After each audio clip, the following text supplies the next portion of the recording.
عرض سلام و احترام دارم خدمت شما دوستان عزیز. توی ویدیوهای قبل ما بررسی کردیم، گفتیم که در زمان داکر کانتینر ران ما میتونیم یه سری پیکر بندی هایی که توسط اینستراکشن های ایمیج تعیین شده بود رو اوورراید کنیم. به طور مثال مود اجرایی اگر اتچ بود میتونستیم به صورت دیتچ اجراش کنیم. یه سری مثال ساده زدیم، گفتیم که خب وقتی شما فلگ داش آی رو ست میکنید عملا open stdin true میشه که به صورت دیفالت توی ایمیج اوبونتو برابر فالس بود. مورد بعدی مثلا داش تی رو که میزدید tti براتون true میشد. پس ما در داکر کانتینر ران یک سری اوورراید رو انجام دادیم. working dir رو تغییر دادیم.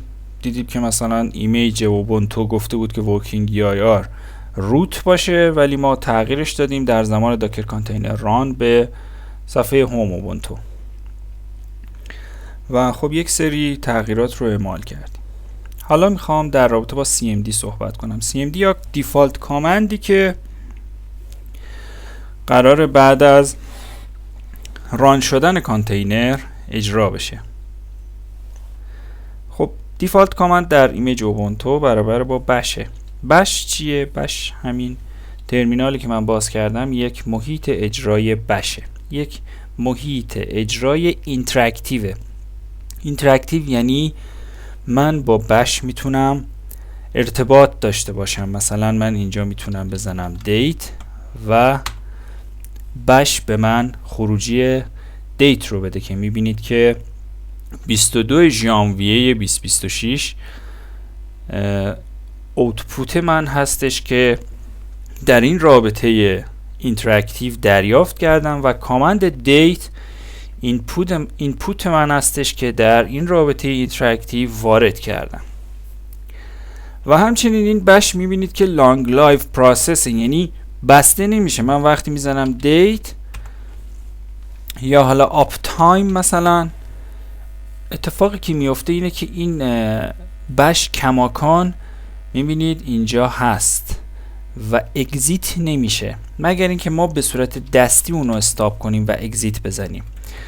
پس شاخصه کامند بش رو خدمتتون عرض کردم. گفته بودیم داخل داکیومنت ها که خب کانتینرها به یک هدفی منجر میشن، یا اجرای یک اپلیکیشن یا اجرای یک کامند. مثلا الان ایمیج اوبونتو به اون هدف اجرای کامند بش منجر شده. خب الان میام و یک دونه ایمیج از روی اوبونتو میسازم به صورت اینتراکتیو و tti. ببینم چه اتفاقی میفته. می‌نویسم داکر کانتینر ران. خب به صورت اینتراکتیو و ترمینال هم میخوام از ایمیج اوبونتو لیتست رو میسازم، هیچی نمیزنم. میخوام دیفالت cmd که خود این ایمیج تعیین کرده برام اجرا بشه. خب داره ایمیج رو برای من میسازه و ساخت و این هم اینجا. حالا من این رو یک دونه پنل پایین باز میکنم، می‌نویسم داکر ps ایمیج من ساخته شده.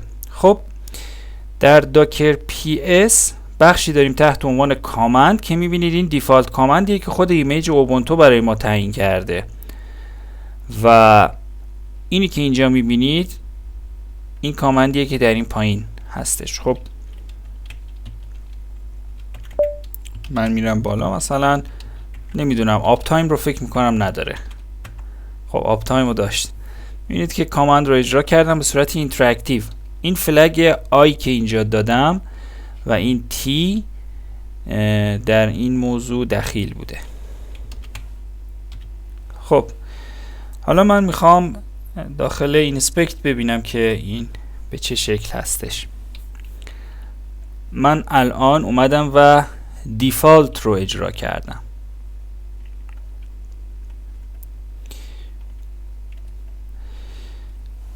می‌نویسم داکر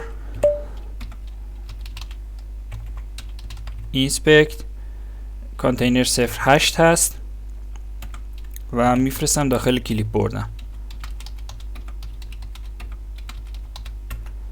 خب میام و داخل ملت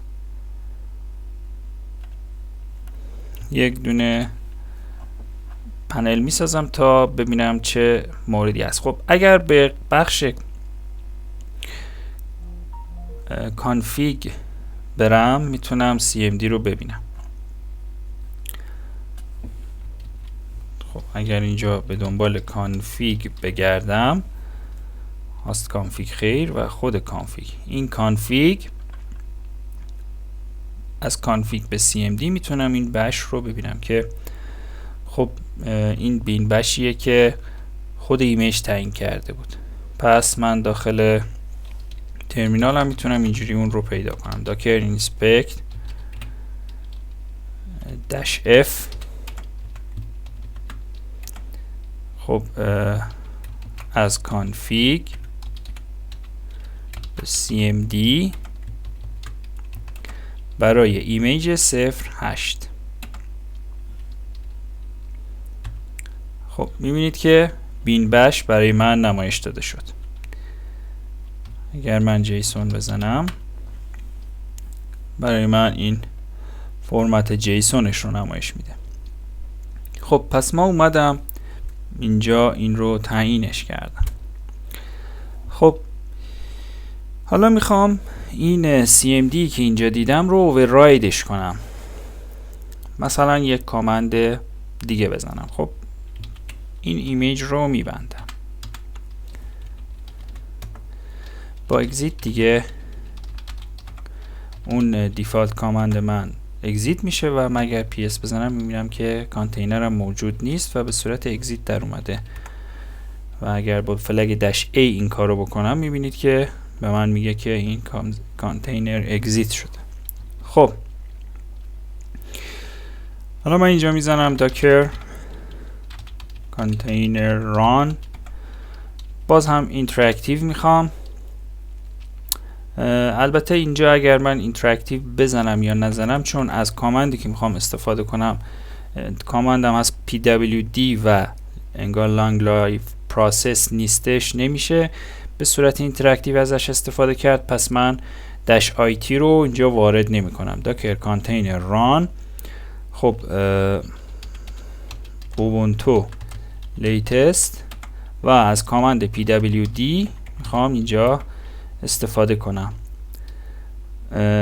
الان CMD من یا دیفالت کامندی که قراره تو اوبونتو بعد از ران شدن کانتینر اجرا بشه pwd. pwd مثل بش یک کامندی نیستش که لانگ لایف باشه، یعنی بمونه برای من. بعد از اینکه خروجی رو بده اگزیت کد میده، اگزیت کد 0 رو میده و میره. 0 معنای درست بودن اجرای کامند.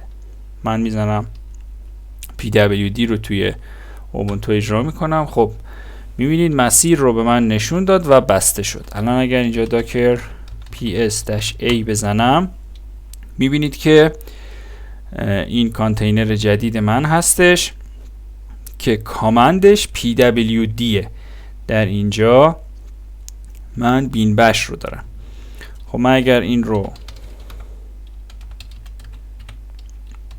اینسپکتش کنم F5 و ببرم داخل ملد x کلیپ -cell کلیپ. خب اگر بیام اینجا اون رو پیستش کنم، خب تفاوتاشو میبینید دیگه. از ابتدا که آیدی و پس و نیم و استاتوس و اینها که خب طبیعیه، PID جاری نداره و تایمشه. خب اینا خب طبیعیه که فرق کنه. من این سرچ رو میبندم. خب موردی که اینجا تغییر در اون به وجود اومده CMD هست. میبینید این CMD در اینجا به صورت پیش‌فرض روی ایمیج روی بین بش بود، اما اون شکل از اجرای من و آپشنی ندادم، یعنی CMD PWD رو به عنوان کامند بهش معرفی کردم. میبینید که اینجا این تغییر رو در اون اینسپکت به وجود آورده. خب من به صورت ترکیبی از pwd و workdir استفاده میکنم تا خروجی هم برای من تغییر کنه. ببینید داکر کانتینر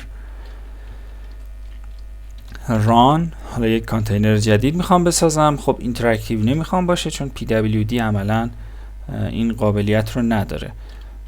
میخوام workdir رو بهش بدم home اوبونتو و از روی ایمیج اوبونتو لیتست بیاد برای من pwd رو اجرا کنه و الان cmd رو من اینجا اومدم و اووررایدش کردم. یه workdir هم بهش دادم که بره داخل هوم اوبونتو. ببینید workdir تو این کانتینرهایی که من تا الان ساختم مقدار خالی هستش. اگر workdir رو working dir میبینید که در هر دو کانتینر اینها برابر با یک مقدار خالی هستن که میشه همون روت کانتینر من. خب من الان کامند رو اگر اجرا کنم به من خروجی هوم اوبونتو رو میده و حالا من اگر یه داکر ps-a بزنم میبینم هرچی کانتینر دارم اگزیت شده است. این آخریه pwd بوده کامندش مثل قبلی، منتها یه workdir هم داره. من حالا این بار از ایمیج اینو میگیرم، میگم داکر از کانتینر نیم با کانتینر نیم اینسپکتش میکنم، داکر کانتینر اینسپکت و خب نامش رو میدم و میبرم داخل کلیپ بوردم. حالا میخوام توی میل این رو ببینم. خب یکی دیگه از تغییراتی که داریم علاوه بر اون اوبونتو بش که توی کانفیگ تعیینش کردیم، میبینید اینجا بین بشه ولی اینجا pwd، ولی یه تغییر دیگه هم داریم که working dir توی این برابر خالیه، توی این برابر هوم اوبونتوه. و شما وقتی دیدید که کامندم اجرا شد به شما این دایرکتوری رو داد، یعنی بعد از اجرای کانتینر شما در این نقطه قرار دارید. خب حالا میخوام یک مقداری متفاوت تر عمل کنم، از یک ایمیج دیگه استفاده میکنم.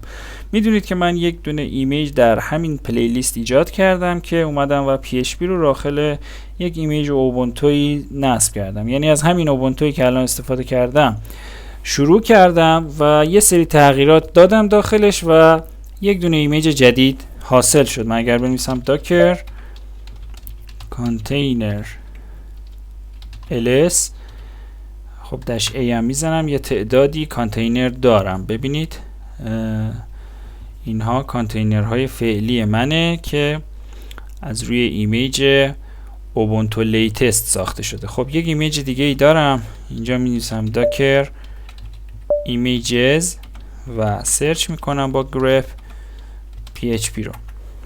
خب یه ایمیج ساختم به عنوان سباق اوبونتو PHP 2404. از روی این میخوام یه کانتینر بسازم.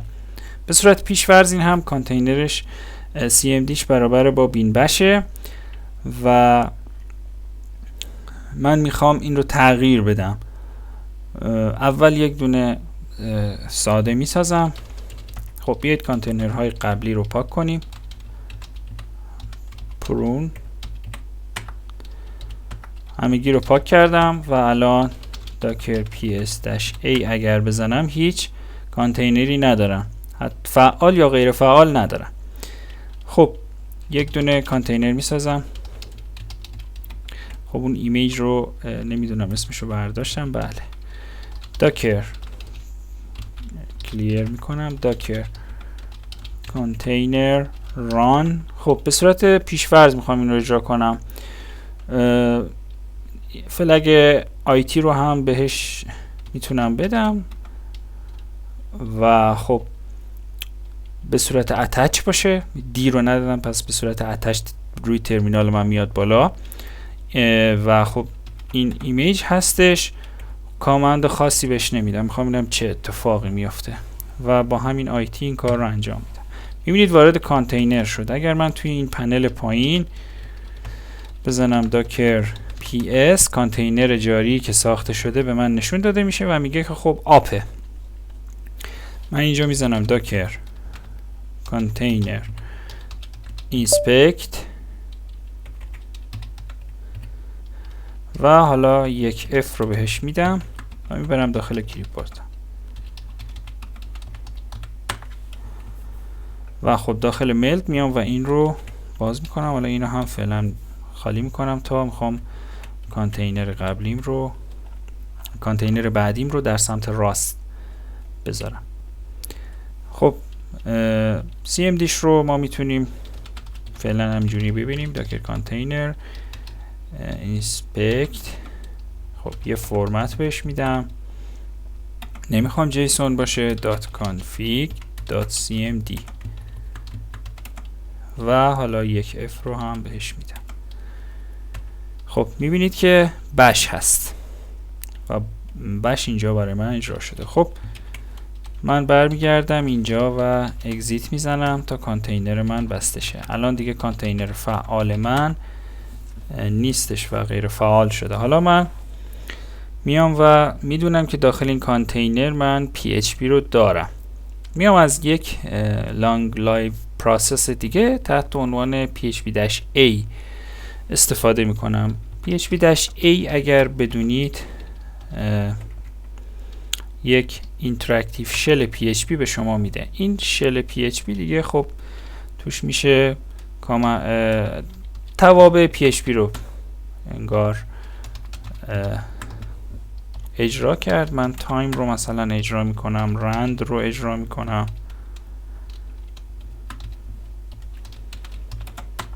میبینید که به این شکل میتونم باش کار کنم. پس هم لانگ لایو پروسسه و میتونه گزینه خوبی باشه برای این ایمیج ما. دقت داشته باشید که این PHP باید روی اون ایمیج باشه، روی ایمیج قبلی نبود. من مجبور شدم ایمیج رو تغییر بدم، روی ایمیج اوبونتو لیتست نبود. خب من اینجا می‌نویسم داکر کانتینر ران. خب این رو هم اینتراکتیو میخوام و اون ایمیجی که داشتم رو فکر کردم کپی کردم. خب داکر کانتینر ران به صورت اینتراکتیو میخوامش. این ایمیج من هست و روش میخوام PHP-A رو وارد کنم. اگر سیگنچر کانتینر ران رو شما قبلا دیده بودید میدیدید که دقیقا یه همچین حالتی داره. من اگر داکر کانتینر ران هلپش رو بزنم و از اون طرف مثلا هدش رو بگیرم -N1 بکنم، خط اول رو میداد. خب میبینید که اینجا یوزیجی که به من داده گفته داکر کانتینر ران. خب آپشن ها که مثلا این اینتراکتیو، بعد خود ایمیج که این هستش، نسخه مثلا تگ 2404 هم داره، این ایمیجه و بعد کامند و آرگومنت. الان این کامند PHP میشه، آرگومنتش میشه -A. پس عملا این مورد توی این سیگنچر برابر با اینجاست و خب این آپشن ها هم که طبیعتا میشن این IT. خب از روی سیگنچر یک بار خواستم که این رو نشون بدم. حالا من PHP-A رو که بزنم با زدن اینتر میبینید که من وارد شل PHP شدم. من رند رو مثلا چاپ میکنم، تایم رو مثلا چاپ میکنم، مثلا پرینت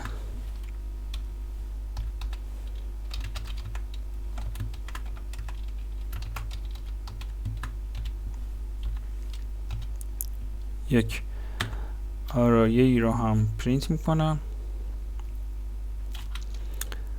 فکر کنم پرینتفه وردامپ که دیگه باید باشه. وردامپ میزنم. میبینید که به این شکل تونستم یه آرایه‌ای رو با وردامپ چاپ کنم. خب پس به این شکل تونستم این php-a رو به عنوان cmd بهش معرفی کنم. خب یه docker ps میزنم، ایمیجم رو میبینم، می‌نویسم docker container inspect. بله inspect اشتباه نوشتم، inspect و 8a بهش میدم، میبرم داخل کلیپبورد و حالا اینو داخل میلد میام و مقایسه میکنم. یکی از مواردی که اینجا میبینید اجرا شده این پس و آرگ هستش. میبینید این همون php-a که ما دادیم، php-a. پس اینجا این آرگومنت ها هم تغییر کردش و پس هم همینطور. میبینید تو قبلی بش بوده، اینجا php-a. خب این یکی از مواردی که تغییر کرده. خب PID و این موارد که خب طبیعیه تغییر کنه. کانتینر جدیدیه. هاست نیم هم همینطور. میرسیم به cmd. میبینید cmd رو به صورت php-a وارد کرده. پس این کامند ها رو میتونید به صورت آرایه اینجا وارد کنید. در زمان نوشتن داکر فایل این فرمت میتونه کاربردی باشه برای شما. میتونه مثلا 2 تا کامند باشه، حالا این اولی و دومی با هم باشه. پس cmd به این شکل اومد و برای من تغییر